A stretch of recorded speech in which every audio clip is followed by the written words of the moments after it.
Well, I got a project that came my way for a movie called The Sting 2. Oh, yes. Come back Jackie. with the Sting. Yeah, Jackie Gleason. And they were looking for an illustrator who knew about film. Because they didn't want just an illustrator, they wanted somebody with a film background. Well, the animation came right up into play, and I could draw and paint, so I started providing ideas for that film. These would be where the titles would show up with the star's name in the front of the film.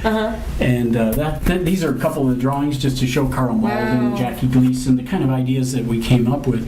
I like the negative space in that piece. That's beautiful. And it was a 30s thing. Right, Very yes. throwback to that fadeaway look. Right. And everybody liked it except the executive producer. Said, black in a comedy? No, I don't think so.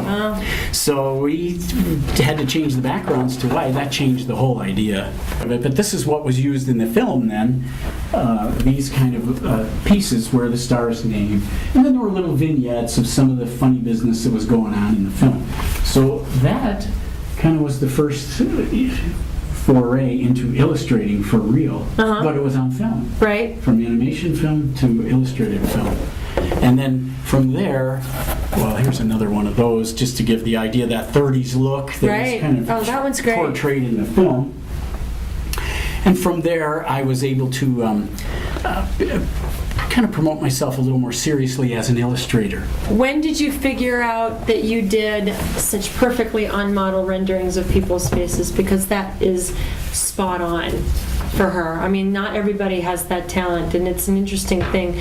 That when did you start really focusing on being able to do such good representations of people? Well, there was a bump up in my ability to do that. I worked for a short time with some other artists, an art director that had been for years with American International Pictures.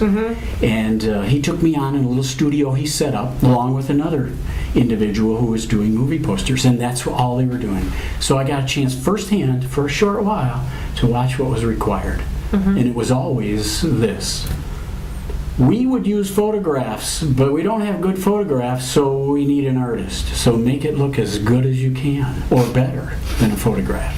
So that was the goal. Yeah. And then if it didn't look spot on, as you called it, you didn't get called back, you wouldn't get another job. Right. So we had to make it. And then yet we wanted our little style to it, so Absolutely. we make a little extra something. So how did you figure out also about composition? Where did that come into play? Because your composition is very specific to you. You know, it has sort of I mean, you do a lot of different kinds of designs because you kind of have to as an illustrator. Yes. But it definitely, you have a certain eye that I think is specific to you, that people come to you for.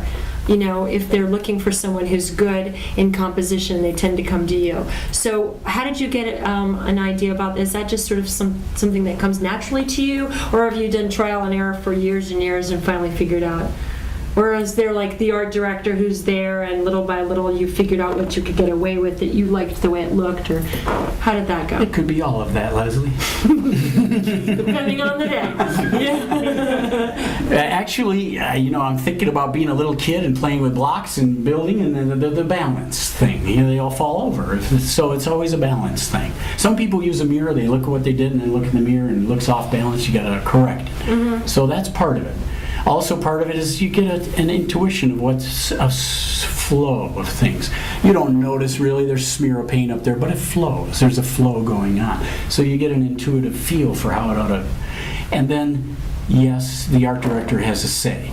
First read should be the main star. Second read, this, you know, and third read. And so you have to incorporate all of these different views.